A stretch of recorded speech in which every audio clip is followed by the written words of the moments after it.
baixo grau de escolaridade e trabalho informal engordam a geração nem. Olha o nome que eles dão para a geração que não consegue trabalho, que não consegue completar os estudos, está precarizado e fudido. É a geração nem, né? Você não quer.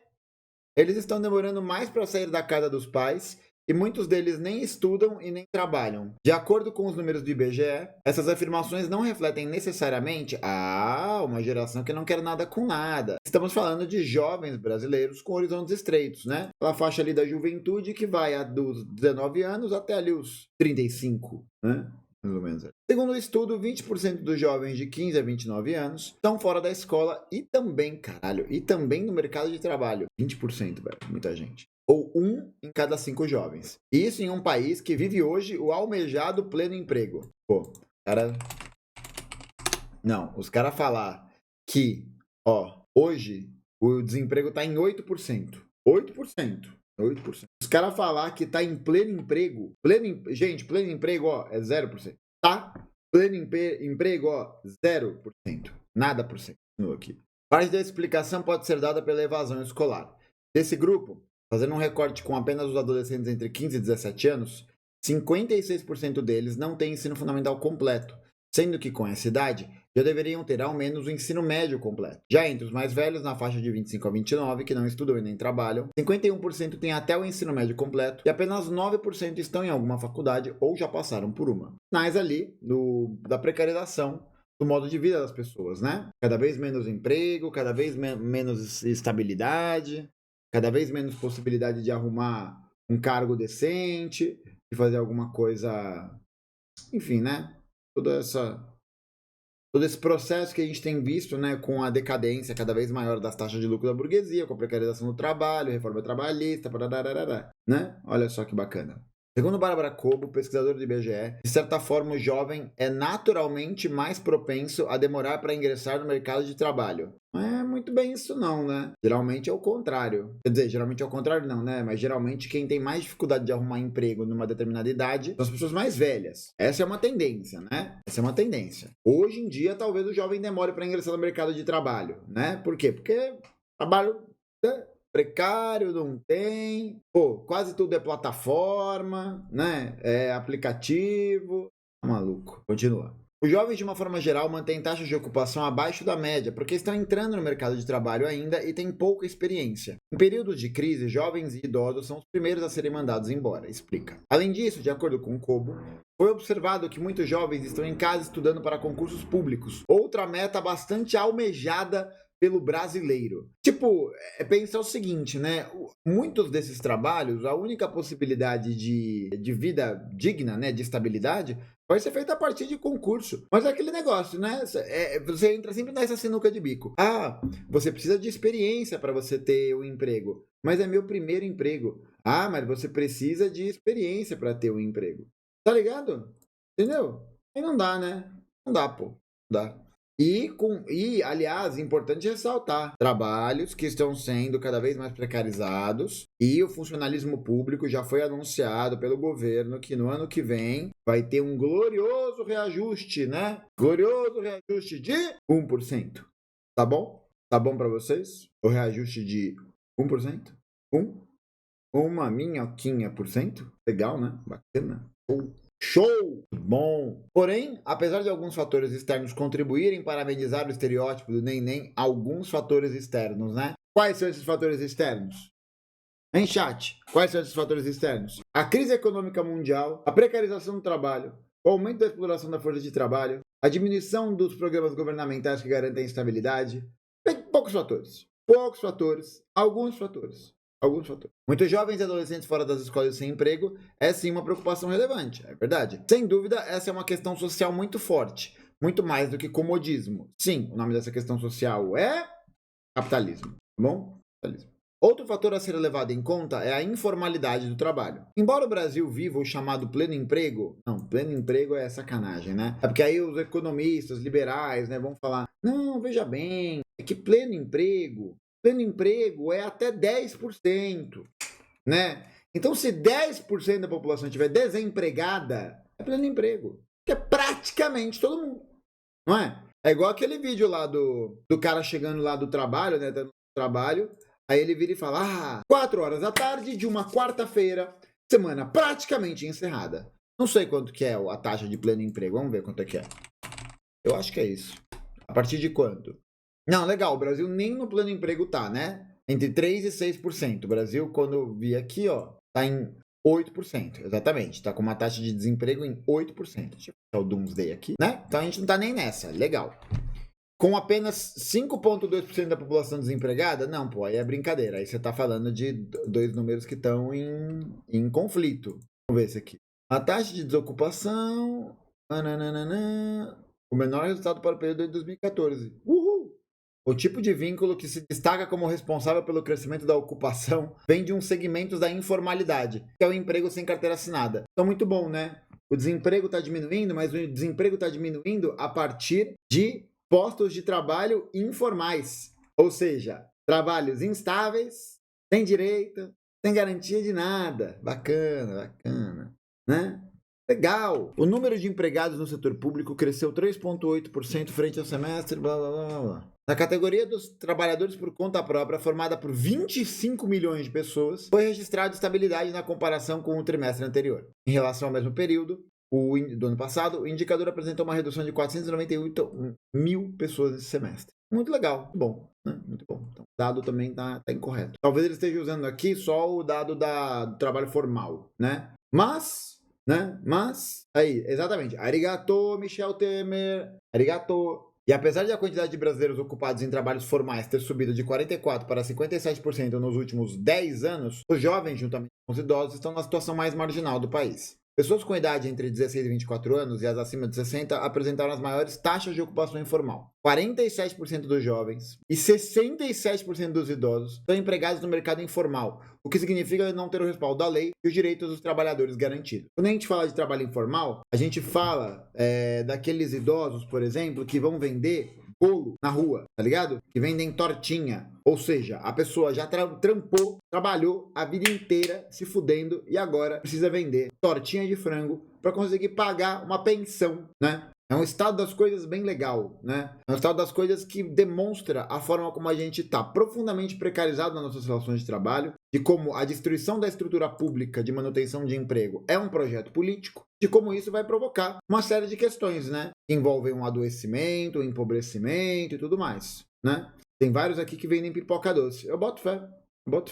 E continua.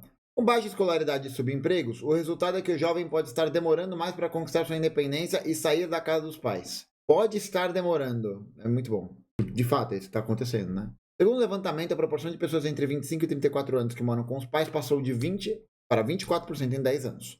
A chamada geração canguru encontra na família uma maneira de sobreviver à marginalização dos níveis sociais. Essa marginalização tem nome e sobrenome, não é? Capitalismo dependente. Esse é o nome. Pô, olha que vacilo. Olha que vacilo. Presta atenção. Olha que vacilo. Olha que vacilo. Olha que vacilo meu. Olha de quando é a matéria. 10 anos atrás. 10 anos atrás.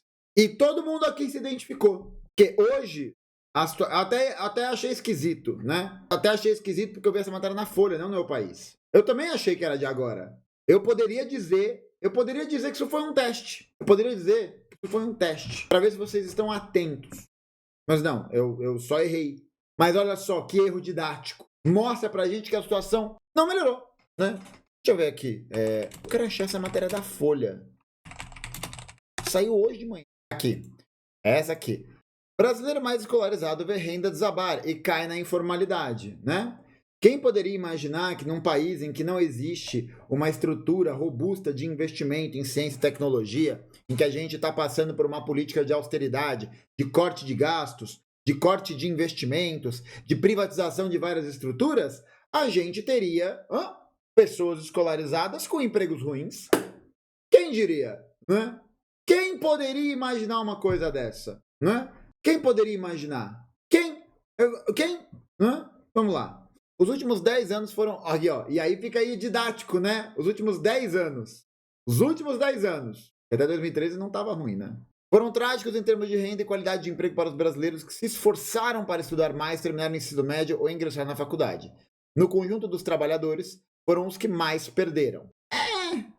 Sei não. Acho que as categorias de precarização do trabalho em outros locais foi um pouco mais pujante, né? Um pouco mais pesada nesse aspecto do que nessa categoria.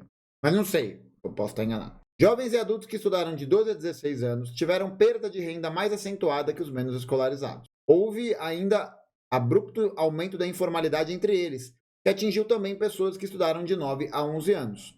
Quando a gente trata dessa grande questão da informalidade, a gente vê... tinha matérias há, tipo, 5 anos atrás que já denunciavam isso, né? Falavam, tipo, o cara é engenheiro, foi para Uber porque não tem emprego, pô, porque não tem contrato, porque não tem contratação, porque é tudo precarizado, porque não tem investimento, não tem concurso, não tem obra, não tem porra nenhuma. Não tem. O único tipo de obra que tem, de grande, que acontece assim aos montes, são obras de caráter privado, porque são esses prédios enormes que parecem caixas de sapato e que tem um apartamentozinho desse tamaninho aqui, tem 3 centímetros quadrados, limpo, que vão acabar servindo para especulação imobiliária. Bem legal, bem legal. Um pouco menor, verdade, perdão. Exatamente, é importante lembrar que custam 500 mil reais, né? É um outro dado importante. A conclusão é de pesquisa do Instituto Brasileiro de Economia da FGV, com base em dados do IBGE, da Pesquisa Nacional por Amostra de Domicílios Contínua, PNADIC. Os resultados revelam uma economia que cria predominantemente empregos de baixa qualidade e pouco produtivos. Isso empurra os mais escolarizados para vagas que pagam menos e que são cada vez mais informais, comprometendo o crescimento potencial do país. Esses empregos de baixa qualidade e de pouca produtividade são empregos que pagam pouco e que têm pouco desenvolvimento técnico, né? É o que a gente poderia dizer, enfim, né? Basicamente uma economia de baixo valor agregado, né? Olha só que maravilha. No geral, também despencou também a vantagem em termos de rendimentos do trabalho de quem estudou mais de 16 anos em relação aos brasileiros que passaram menos de 1 ano na escola. Ou seja, estudar vale a pena. Pensando economicamente, vale a pena. Não vale a pena. Não vale. Essa é a mensagem que está dando. E quando a gente percebe essa situação, gente, é importante a gente observar que esse tipo de conduta, esse tipo de perspectiva, é um tipo de perspectiva que está cercando a classe trabalhadora já faz muito tempo. E aí a ideia, quando você anula a possibilidade de estudo e anula a possibilidade de estabilidade de trabalho, o que você espera? Que você tenha dinâmicas de trabalho cada vez mais uberizadas, né? Dinâmicas de trabalho que vão depender cada vez mais de plataformas de comunicação, plataformas de mercado, tipo a Uber, o iFood, todos esses locais, que são intermediários que não têm qualquer encargo trabalhista para fazer a contratação dessas pessoas. Tá ligado? Pô, para os aplicativos é um baita negócio, porque você não precisa normatizar nenhum direito trabalhista, você não se responsabiliza por porra nenhuma, você não tem nenhum tipo de percalço, fora, né, a mais-valia que vai sendo gerada quando o moleque vai entregar ali o iFood de bicicleta com fome, né? Vai entregar o iFood de bicicleta com fome, porque senão a família dele não vai ter como se sustentar, né? Essa situação bacana que a gente está vivendo. Em 2012, o retorno positivo da educação na renda dessa comparação chegava a 641%. No segundo trimestre desse ano, o prêmio, caiu metade, era de apenas 353%. Ou seja, até mesmo o grupo mais escolarizado, que muitas vezes se posiciona numa perspectiva de diferenciação social dos demais estratos da classe trabalhadora, está sofrendo perdas de ganho gigantescas. Olha isso aqui, cai 300% a diferença. Se cai 300% a diferença dessa pessoa escolarizada com 16 anos de escolarização para a pessoa que tem menos de 1 ano na escola, você imagina como está a situação da pessoa que só fez 1 ano na escola. Consegue imaginar? Consegue imaginar a situação? Não, e é aquela coisa, o discurso que existe, né, e a gente pode ver até o novo ensino médio como uma continuação desse projeto, é um discurso que serve para poder vender cada vez mais a ideia de que a informalidade, né, ela tá vestida de perspectiva de empreendedorismo, né? Então você cria várias dinâmicas ideológicas para poder preparar esses estratos da classe para fazer com que eles aceitem e introjetem a ideia de que eles não deveriam ser empregados, mas de que eles deveriam ser próprios patrões, né? De que eles deveriam ser seus próprios chefes. E aí você permite a abertura da completa irregularidade, né? Irregularidade nesse sentido do trabalho informal, né? Da irregularidade dos ganhos, dos direitos, da estabilidade. Por quê? Porque um trabalhador sem acesso aos seus direitos, um trabalhador que fica ali no limite da vida, né? no limite entre a vida e o desamparo, o desalento, vai ser muito mais produtivo. O cara vai trabalhar muito mais para poder conseguir produzir, né? Para poder conseguir ter o mínimo ali. Aí você pode até pensar, sei lá, o cara vai lá e ele precisa vender bolo de pote para poder sobreviver. Pô, qual que é o tamanho da precarização desse tipo de trabalho? Você não sabe se você vai vender tudo, você não sabe quanto que vai... Quer dizer, você pode fazer uma média de custo de quanto custa cada ingrediente, tá ligado? Mas é um trabalho super precário. Um trabalho que você não sabe quais serão seus ganhos. Maluco, mano. Aí continua. Entre os que tinham 12 a 15 anos de estudo, comparados aos que com menos de 1 ano. Olha isso. Essa daqui, gente, é uma mensagem clara de que a gente está passando por um processo de intensificação da precarização do trabalho de maneira absurda. Absurda. O percentual caiu de 193% para 102%. Nos mesmos anos, 2012 a 2023, o rendimento médio do que estudaram entre 12 e 15 anos recuou 11%. Para aqueles que estudaram 16 anos ou mais, o tombo foi ainda maior, menos 16,7%. O ensino superior está dando menos retorno no Brasil, uma novidade muito ruim. É um claro indicador de uma economia pouco dinâmica, com empresas pouco ativas e com outras mais produtivas que não crescem, afirma Fernando Veloso, um dos autores do trabalho. Eu não acho que nem seja essa questão com empresas pouco ativas, né? Mas é a própria questão de se a gente tem um cenário econômico marcado pela austeridade, marcado por uma perspectiva que não existem esses projetos de grandes construções, de fomento à ciência, tecnologia ou investimento, qual que é a perspectiva? Essa mão de obra mais intelectualizada, né, do ponto de vista da educação formal, vai ter menos espaço para poder se inserir nessas dinâmicas de trabalho. Tendo em vista que hoje em dia a gente tem a proliferação, isso é muito importante lembrar, a gente tem a proliferação de instituições de ensino privado que basicamente vão servir para poder chupinhar orçamento da União, para poder chupinhar orçamento do Ministério da Educação, e que vão servir basicamente como locais de impressão de diploma para você formar uma classe trabalhadora cuja única possibilidade, infelizmente, de acessar a universidade muitas vezes é através dessa universidade privada, porque não tem tempo de estudar para um vestibular, porque tem que trabalhar e por isso não tem tempo de estudar, porque está na situação de precarização, porque não dá tempo, porque já está trabalhando o dia inteiro. Então você tem uma série de dinâmicas econômicas que impedem com que essas pessoas possam acessar a universidade pública, né? A universidade que é pensada para o bem-estar social ou pensada para a coletividade ou qualquer merda assim. E aí você não consegue dar cabo a esse processo de desenvolvimento. Não consegue. O que você vai fazer? Você vai criar uma categoria do proletariado, uma categoria de trabalhadores que vão acessar faculdades que muitas vezes têm um ensino super precário, professores são muito mal remunerados, as salas são lotadas, as mensalidades às vezes nem são altas, mas promovem um endividamento gigantesco das famílias, tá ligado? Então você vai criando uma série de estruturas, você vai criando uma série de problemas, uma série de percalços no meio desse caminho, que faz com que a economia se torne pouco dinâmica. Por quê? Porque com uma economia em recessão, uma economia em retração econômica,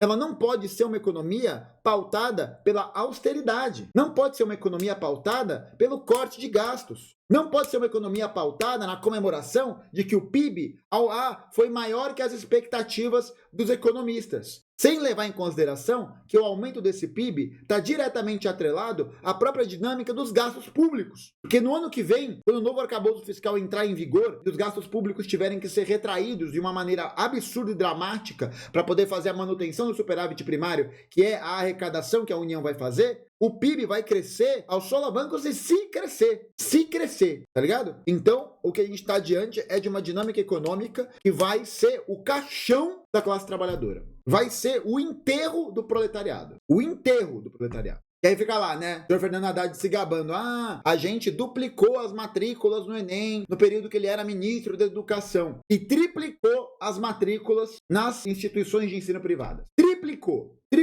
Um mercado educacional que no Brasil naquela época estava desmontado. E graças, o FIES acho que é do FHC, não é dele, mas graças à ampliação do FIES do ProUni, agora esses grupos educacionais estão interessadíssimos no processo de quê? De privatização das estruturas escolares e educacionais do Brasil. Claro, imagina o tamanho do negócio que isso representa, tá ligado? Então esses interesses privados, eles estão diretamente coadunados, diretamente conectados com esse processo em que a educação passa por um processo de precarização e, além disso, também um processo de precarização da força de trabalho, né? E a gente vê essa lógica se expandindo a partir da venda de estruturas, a partir do aceno, né, de projetos para cobrança de mentalidade, né? De mensalidade nas universidades federais, a diminuição do fomento à pesquisa, a diminuição dos programas de manutenção e de permanência na universidade, porque não adianta nada criar programa de cota e aí você cortar o orçamento da educação e você não ter moradia estudantil, não ter restaurante universitário, porque vários já são privatizados, né? Vários já são terceirizados. Não adianta nada você não ter a estrutura de transporte, uma estrutura que possa garantir a permanência daquele estudante naquele ambiente. Porque isso acontece muito. Muitas vezes as pessoas passam no Enem em uma universidade pública e não conseguem ir, porque não tem dinheiro para se sustentar. Acabou, já era. O sonho da universidade pública foi por água abaixo. Por quê? Porque não existe política de manutenção. Não existe. Não existe. E em todos os governos que a gente pode observar da social-democracia, existe esse aceno privatista, o aceno de transformar o direito à educação previsto numa Constituição social-democrata em serviço. Paga, usa quem pode pagar. Você não pode pagar? Bom, você vai usar um outro aqui, né? Já que você não pode pagar tanto, você usa esse mais baratinho. E esse mais baratinho é o quê? Uma merda, né? Esse mais baratinho é um lixo, uma merda, é ruim, né? Como essas empresas não evoluem por todas as mazelas que conhecemos, sistema tributário, infraestrutura e economia fechada, né? Economia fechada, economia tá lá assim. A economia tá trancada. A economia está trancada no porão do Luigi. Essa é a verdade que ninguém quer ver. Sistema tributário. Então, a gente pode pensar num sistema tributário a partir da taxação, por exemplo, de rendimento de capital, né? Mas não é isso que vai acontecer. Os caras vão taxar o fundo dos super ricos, vão tirar um dinheiro para poder manter a política de valorização do salário mínimo, e aí, os projetos de lei que vão pautar a taxação de apostas esportivas e de dinheiro em offshore, que é onde está a grana de verdade, vai ser votado via projeto de lei. Vocês acham mesmo que o Congresso, né? Esse Congresso conservador, blá, blá, blá, que tem como presidente o senhor Arthur Lira, vai deixar esse projeto passar? Você acha que vai deixar o projeto de taxação de offshore passar? Ô, meus amores. E aí é isso, né? Aí o cara fala infraestrutura. Aí você vai ver que o dinheiro que o PAC liberou para poder fazer as obras de infraestrutura, a maior parte deles está nas mãos da iniciativa privada. Legal, muito legal, muito bom, né?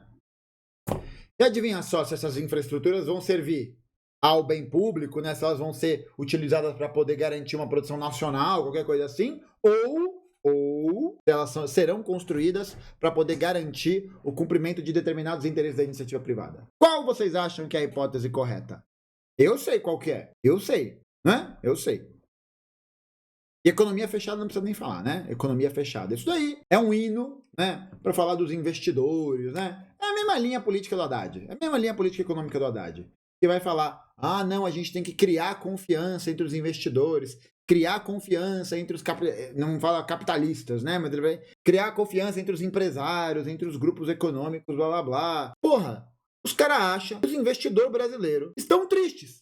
E os caras estão tristes. Que eles estão com pouca confiança na economia brasileira. Meu amigo, os caras estão tirando dinheiro pelo ladrão. Estão tirando dinheiro de tudo quanto é lugar. Sabe? Além do ambiente de negócios em geral ruim, né? Afinal de contas, o porão do Luigi é um lugar quente. Pesquisadores afirmam que o desequilíbrio nas contas públicas, óbvio, o desequilíbrio nas contas públicas é um dos principais fatores a empurrar os mais escolarizados para empregos de baixa qualidade. Qual é a relação? Qual é a relação? O que uma coisa tem a ver com a outra?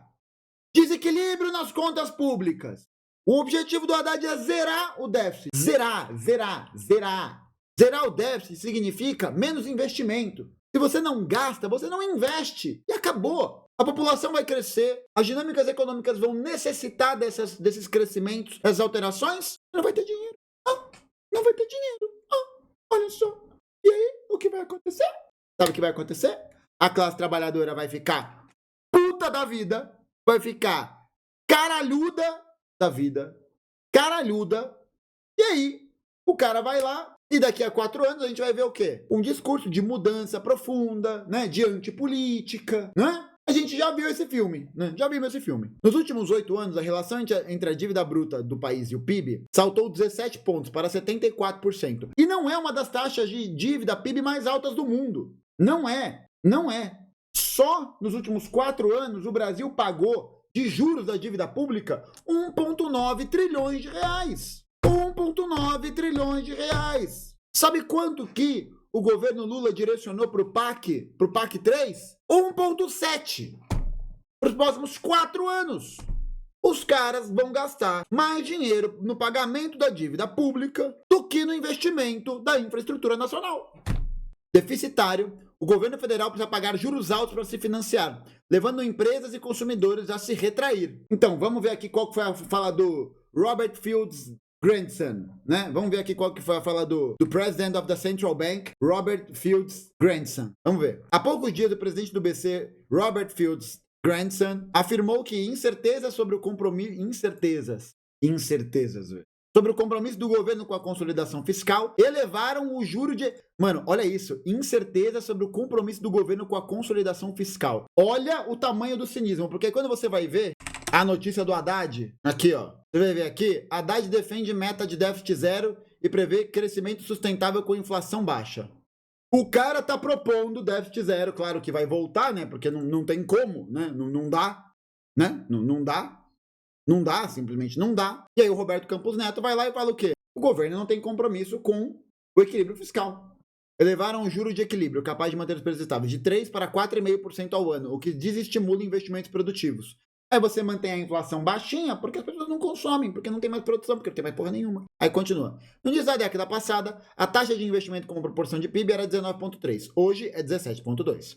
É aquela história do engenheiro formado dirigindo Uber. Porque gerar um emprego para um engenheiro requer investimentos de muitos milhares de reais. O cara dirigindo Uber custa R$2.000 por mês na Localiza, onde aluga o veículo. Assim ele gera sua renda, o que é sinal de falta de dinamismo da economia, diz Fernando de Holanda Barbosa, outro dos autores. É o caso do paulistano Fernando Siqueira, 39, formado em curso superior de gestão de tecnologia da informação. Após se graduar em 2019, passou a trabalhar formalizado em uma empresa na área que pagava R$2.100 ao mês. E ainda tem essa, né? Muita gente faz essa transferência de profissão porque a gente não tem uma política de valorização do salário mínimo, porque não tem uma política que garanta o investimento em várias dinâmicas de emprego, tá ligado? Não gera renda, exatamente. O cara tem que dirigir 10, 12 horas para tirar 3K no mês, né? Aqui continua. Depois foi para uma terceira... E olha só o caminho da precarização. Presta atenção no caminho da precarização. Trabalhava formalizado, depois foi para uma terceirizada, recebendo 3.400. Mas, ó, 3.400 provavelmente com um contrato emitido em via de PJ. Em via de PJ. Então você não tem férias, você não tem 13º, você não tem VA, você não tem... Às vezes tem VR, você não paga imposto de renda, né? Para aposentadoria, você não paga nada. É 3.400 bruto. Aí você vai tirando os descontinhos, e aí o caminho, né? Exatamente. Path to Uber. Path to Uber. Aqui, ó. Por fim, resolveu neste ano abandonar o setor e migrar para Uber, ganhando 6.000 líquidos ao mês, com um dia de folga na semana e um domingo a cada 2 finais de semana. Tenho outros amigos com ensino superior nessa mesma situação. Mas é aquela coisa, né? Por mais que o cara possa eventualmente ganhar essa grana, essa não é a realidade da grande maioria dos motoristas de Uber, nem dos trabalhadores que optam por fazer o trabalho no aplicativo de plataforma, né? Você pode perguntar isso para qualquer trabalhador, qualquer carro de Uber que você entrar, tá ligado? E ainda tem uma outra coisa. A Uber não se responsabiliza por nada que acontece com você. Então, se der qualquer merda, o problema é teu, filhão. Se você quebrar a tua mão jogando bola, se você cortar seu dedo, se perder a ponta do seu dedinho, porque seu cachorro mordeu, e você precisar ficar um tempo sem trabalhar, não trabalha mais. Não trabalha mais. Esse é o retrato da precarização. A partir do momento que você sofrer algum tipo de dano ou algum tipo de percalço na sua vida, você tá fudido. Tá fudido. Você não tem o que fazer. Você vai ser obrigado a dirigir sem dedinho. Você vai ser obrigado a dirigir com o braço quebrado. É isso. Isso é o retrato da precarização. Além disso, né, você corre o risco de assalto, você corre o risco de tomar calote, de tomar cuspida de cliente esquerda maculele escroto. Tá ligado? Nossa, aquele caso da menina que cuspiu no motorista, velho. Tá maluco. Nossa senhora, velho. Aquilo ali, nossa, dá até nossa, dá até uma suadeira. Ó, um relato. Uma passageira causou um prejuízo de R$1.200 no meu carro. Caralho, o que ela fez, velho? Porra! Ela furou teus 4 pneus? Reportei pra Uber e não adiantou nada. Tive que pagar tudo sozinho. É isso, Rony. É isso. E essa é a realidade da grande maioria dos Ubers. Você abre um chamado, você abre um negocinho, você não tem como fazer nada. Não, eu fiquei muito curioso, velho. Não, tudo bem, ela pode ter vomitado no carro, mas R$1.200 de prejuízo? Caralho, o vômito dela era ácido. Ela era... Qual que era o nome do personagem do Mortal Kombat que vomitava ácido? Tinha alguém que vomitava ácido, não tinha? Era o Reptile? Que era? Era o Reptile, né? Ou era o Barato? Não, era o Reptile. Ela abriu a porta antes da hora, passou uma moto e arrebentou um lado da porta. Caralho! Tem um amigo que faz Uber e para ele conseguir tirar 3K era trabalhando 15 horas em locais muito específicos, tipo aeroporto. Exatamente, e ainda machucou o motoqueiro, que provavelmente estava correndo para poder entregar alguma coisa. Ah, maravilha, ó. Siqueira é exceção. Apesar de ter caído na informalidade, conseguiu aumentar seus rendimentos nos últimos 10 anos. Na média, segundo o IBRE-FGV, a renda dos trabalhadores com 16 anos ou mais de estudo entre 2012 e 2013 caiu de 7.211 para 6 mil reais em valores corrigidos pela inflação. É isso, entendeu? E aí, isso é um recado muito importante para a gente poder avaliar que toda a dinâmica e o discurso de crescimento econômico que foi pautada na perspectiva de Paulo Guedes, Michel Temer e o caralho A4, são perspectivas de crescimento econômico, ó. Aqui, ó. Vou até fazer menor para vocês verem aqui, ó. Meio átomo limpo. Meio átomo limpo, tá? Meio átomo limpo. Nessa mesma faixa superior de instrução, a informalidade dobrou entre 2015, início da crise gerada ao final do governo Dilma Rousseff, e 2023. Passou de 1,9 milhão de trabalhadores para 4,1 milhões. Os informais em relação ao total de ocupados com este nível de escolaridade aumentaram de 14% para 19,5%. Ou seja, pessoas que estudaram 16 anos, 20% delas estão, praticamente 20%, estão no mercado da informalidade. Olha só que bacana. Não é? Não é legal? Para aqueles com 12 a 15 anos, o rendimento médio, formal e informal, também caiu. Mano, mas olha o tamanho da diferença. 16 anos, 7.200 para 6 mil. Olha como o nosso país é desigual. Olha como o nosso país é desigual. Olha como o nosso país... Estou até suando. Olha como o nosso país é desigual. Para aqueles com 12 a 15 anos de estudo, o rendimento médio formal e informal também caiu de 12 a 2023. De 2.630 para 2.336. É 1/3 do valor acima. 1/3 do valor acima. 1/3. 1/3. 1/3. O total de informais nessa faixa subiu de 10 milhões. Caralho, subiu mais de 50%. Subiu quase 50%. De 10 milhões para 14,9 milhões de pessoas. Juntando com o rendimento de cima, já são praticamente 19 milhões de pessoas. Situação de informalidade. Essas são as que têm estudo. Essas são as que têm estudo. Estudo, tá? Tudo. Entre eles, a taxa de informalidade saltou 6 pontos, de 27% para 33%. De 2012 a 2023, a renda do trabalho só aumentou para os menos escolarizados. Vai meter essa. Entre os que não chegaram a completar um ano de estudo, os rendimentos subiram 27,5%. Mas olha só o pulo do gato. Olha o pulo do gato. Porque a pessoa vai dizer, para eles houve leve queda na taxa de informalidade, de 75% para 72,5%. Ou seja, os trabalhadores que não têm escolaridade são, na dinâmica da informalidade, 75% deles. Desculpa, 72%. 72%, desculpa. 72% dos trabalhadores não escolarizados estão na informalidade. Esse número é de 72% deles. 72,5%. Aí você vai imaginar, o rendimento aumentou. Por que eles não botam um valor aí? Aumentar 27,5%? 27,5% do quê? E é isso, 27,5% considerando um valor minúsculo. Considerando um valor minúsculo, tá ligado? A maior parte do ganho desse segmento, no entanto, ocorreu a partir do começo de 2020, com a chegada da pandemia. Uma das explicações é que, com o isolamento social, houve valorização da mão de obra menos qualificada disposta a trabalhar naquele período, né? Disposição para trabalhar naquele período, não porque as pessoas estavam mais dispostas e mais afins, porque elas não tinham outra alternativa.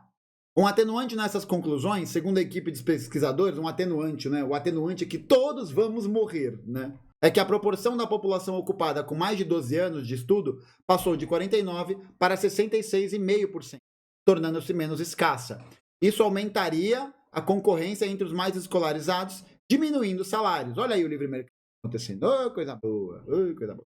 Mas, mesmo com o aumento da oferta de pessoas mais educadas, o retorno da educação no mercado de trabalho não deveria estar caindo nessa magnitude, né? Não deveria, por que será? Por que será? Por que será? Aonde? Vai continuar aqui. Na quinta, o IBGE anunciou que a taxa média de desemprego no trimestre encerrado em julho cedeu para 7,9%, a menor desde trimestre equivalente de 2014. Na sexta, após o resultado do PIB do segundo trimestre, acima do esperado, consultorias passaram a estimar o crescimento nesse ano em 3%, com mais empregos.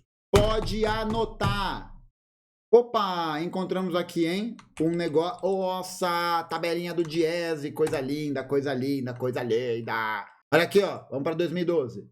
Salário mínimo necessário para viver, né? É isso. Ó, mas eu já tinha esse número, né? 622, eu queria pegar a renda de um trabalhador informal. Bom, de qualquer forma, né? Se a gente for pegar ali essa diferença numa taxa percentual de 10 anos e fazer o desconto da inflação, teve esse dobro, né? Praticamente o dobro, 622 para 1.300 e pouquinho, você tem praticamente o dobro dos ganhos, né? Dos rendimentos no salário mínimo. Mas é isso, tem que ver qual que é o dado da informalidade, porque informalidade sempre paga menos. Tem que ver. Não adianta nada a gente ver uma queda da taxa de desemprego e um aumento do PIB, considerando que essa taxa de desemprego caindo é pelo aumento da informalidade, diminuição do emprego formal em larga escala, né? Não adianta nada falar, o Brasil criou 12 vagas de emprego formal. Tá ligado? Não são 12 vagas, né? Mas algo que valha, né? É igual o cara virar e falar, não, olha, claro que o salário mínimo esse ano valorizou. Claro que teve ganho real, olha aí. Teve R$18 de ganho real, né? Sabe? Meio complicado, meio complicado. Tava ver esse dado. Se você tá assistindo esse corte e tiver esse dado da média salarial de um trabalhador informal em 2012, manda aí pra nós, tá bom? Comenta aí, por favor. Aí continua. E tem uma outra coisa, né? O crescimento que superou expectativas dos economistas, né? Dos influenciadores digitais, não, dos investidores e blá, blá, blá, blá, blá, blá. Crescimento econômico de voo de galinha. Pode anotar. Pode anotar. Vai durar pouco tempo. Porque ano que vem tem arcabouço fiscal. E ano que vem a gente tem política de arroxo, mais política de austeridade. As pessoas olham o mercado de trabalho e acham que está bombando, mas ainda não atingimos os rendimentos do pré-pandemia, ou seja, os rendimentos de uma época em que a economia brasileira já estava em recessão. Estamos gerando empregos ruins que pagam pouco. Agora essa é a novidade. Ela pega os com mais escolaridade, justamente os que pareciam mais protegidos, afirma Veloso. O que mostra pra gente que você aí, trabalhador que tá formado, fazendo a faculdade, tá conseguindo aí o seu diploma, tá fudido. Tá fudido igual todos nós. Tá fudido igual todos nós. Se o teu calo não apertou ainda, vai te apertar. Vai te apertar. Basta você olhar para a realidade que te cerca. Talvez você seja o caso da exceção dos teus vizinhos, dos teus brothers, da tua família, dos teus amigos. Talvez seja, mas essa conta vai chegar. Essa conta vai chegar para você, que precisa levantar cedo, que precisa trabalhar, que precisa se fuder o dia inteiro para ter um salário de merda. E viver na pindaíba. E viver com a corda no pescoço em termos de rendimento, né? E essa é a realidade. Essa é a realidade do que a política capitalista brasileira vai realizar. Essa é a realidade do que a política de austeridade e a política de privatização realiza. A diminuição da valorização da força de trabalho. Porque é essa diminuição da valorização da força de trabalho que permite com que a burguesia possa lucrar mais a partir da implementação, do fomento a uma maior extração de mais-valia. Então você vai ser mais explorado para ganhar menos. Em um cenário de destruição econômica, em que não existem estruturas capazes de... E é claro, isso é uma parte de interesse, né? Não é que elas não existem porque elas não funcionam, né? Porque elas são o motor primário de São Tomás de Aquino, né? Não, elas não funcionam porque não existe uma política preocupada em fazê-las funcionar. Não existe. Nessa perspectiva, o que a gente tem? A gente vai ter uma destruição, um processo de precarização da vida gigantesco, né? E aí você, o trabalhador premium, né? O pobre premium, né? O pobre platinum, vai ser o próximo, vai ser. E é isso, né? Um crescimento que não funciona, que não distribui, que não produz emprego estável, que não produz formalidade. Por quê? Porque a privatização e a lógica de austeridade não servem para o bem-estar do trabalhador, não servem para o bem-estar da pessoa que produz o mundo. Ela serve para garantir a lucratividade dos empreendimentos da burguesia. Acabou. É para isso que ela serve. E se a burguesia precisar explorar você, voltar a permitir trabalho infantil, diminuir licença, diminuir as possibilidades de acesso ao direito trabalhista, vai fazer. Vai fazer.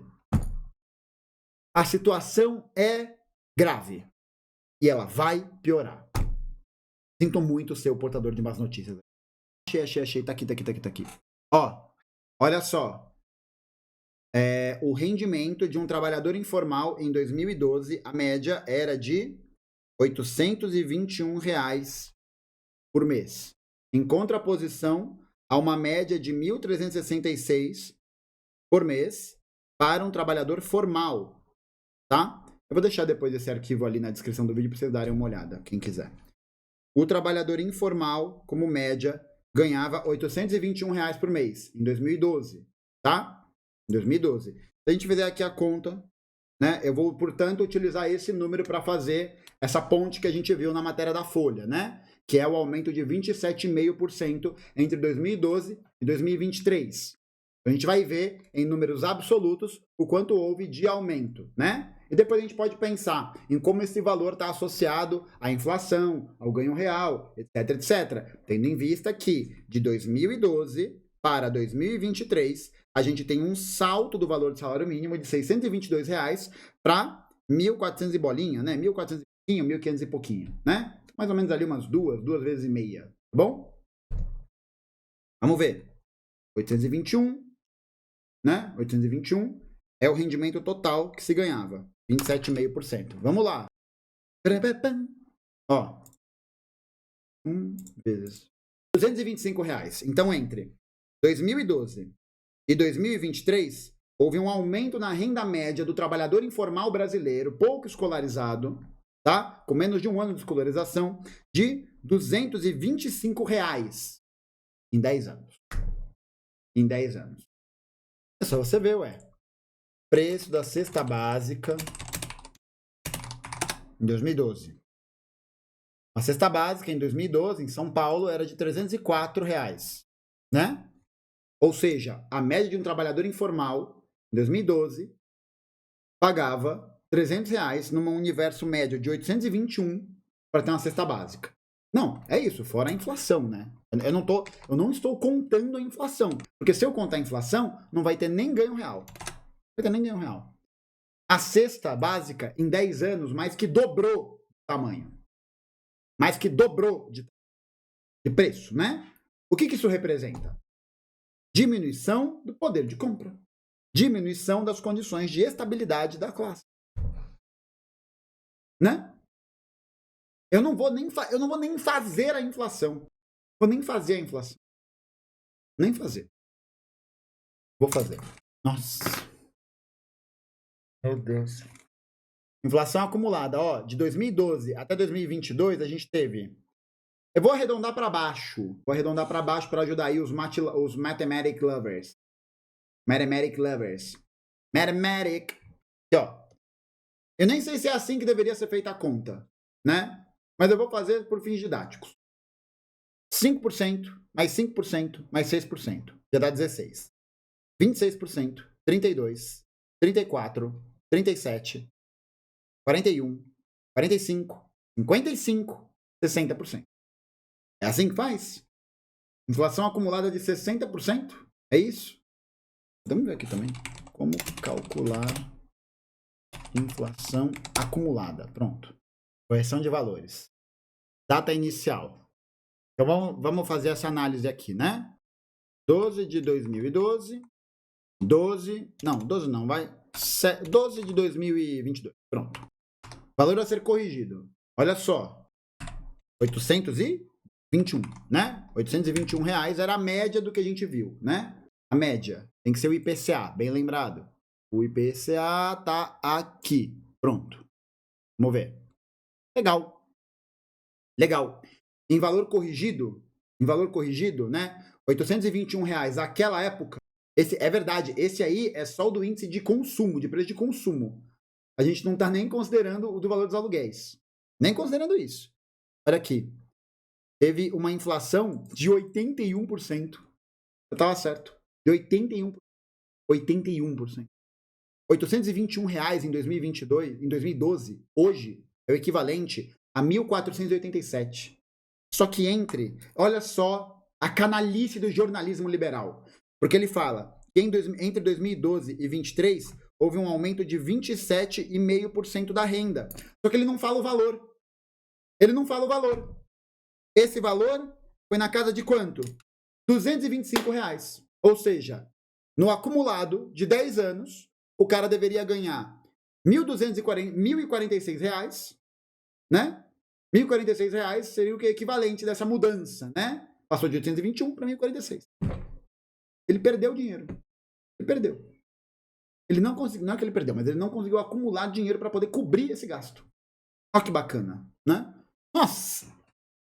Nossa! Caralho! Nossa! Olha que legal. R$821 em 2012, no IGPM da FGV, fez a pesquisa. Hoje é o equivalente ao quê? 1.880. Vou confirmar o que é esse IGPM. Ele é um índice de medição de preços que vai desde bens industriais, matérias-primas, até produtos ligados ao consumidor final. É um dos principais medidores de inflação no país. E é muito bom, porque ao mesmo tempo que a gente está vendo essa desvalorização, o que a gente está vendo? A diminuição do preço das coisas. Se bem que enquanto o índice acumulado em 12 meses até dezembro de 2022 havia sido de 5,45%. Uma cesta básica está custando R$800, gente. Porra. Vocês acham que a situação tá tranquilinha, suave, não é? Todo mundo feliz, todo mundo alegre. O valor médio da cesta básica paulistana em 22 foi de R$162. Cesta básica média no Rio de Janeiro. Vamos ver. Cadê? Olha aqui, no Rio, a média é 735. Não, se a gente fizer o percentual, vamos fazer o percentual. Vamos fazer. Hoje tá a live da matemática, né? A live da matemática. Ó, cesta básica em 2012, R$304. Vamos considerar aqui, agora a gente vai transcender. A gente vai usar o dado de um trabalhador formal, tá? Que é mais garantido, ganha mais e tudo mais. Beleza? Beleza. R$304 em 2012, né? Numa média salarial ali de 1.376. Isso, né? Chutando um pouco por cima, representa mais ou menos um pouco menos de 20%, né? Um pouco menos de 20%. Uns 17% do salário mínimo. 17%, né? O que é? Tá? X. Então vamos lá. Calculadora. Cara, o meu amigo, o Dante, que é professor de matemática, ele deve me ver fazendo regra de 3, ele deve querer me bater. Aí aqui, ó. 22,2, é isso? É isso aí. R$304 representa mais ou menos 22% do valor da cesta básica.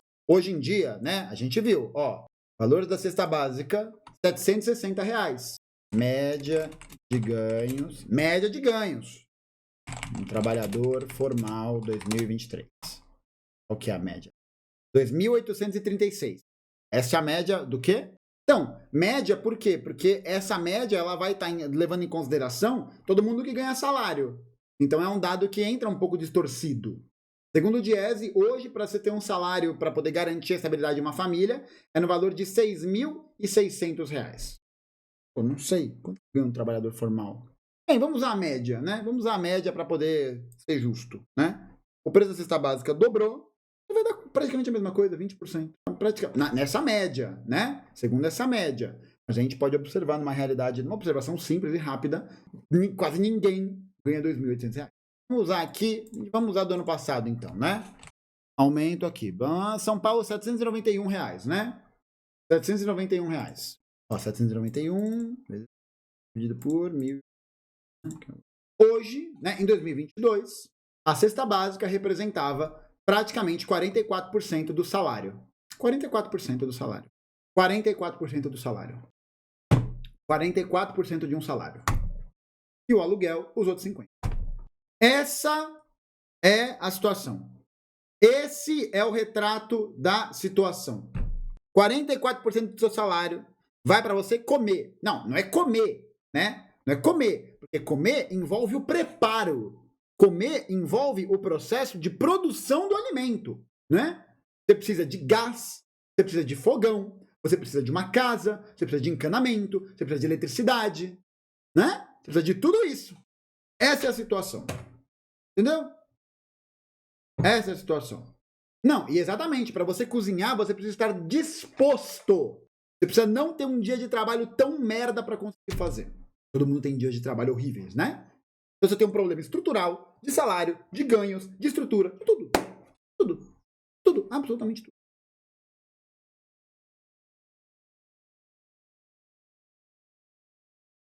A situação é desesperadora, gente. É desesperadora. Se você não está desesperado, se você não está puto, se você não está querendo uma revolução socialista nesse país, você está maluco. Você está maluco. Maluquinho, birutinha, dói da cabeça. É desesperador. A situação que vivemos é desesperadora. E vai piorar. Vai piorar. Vai piorar. E eu quero estar errado. Eu quero estar errado. Vai piorar. Pode anotar, vai piorar.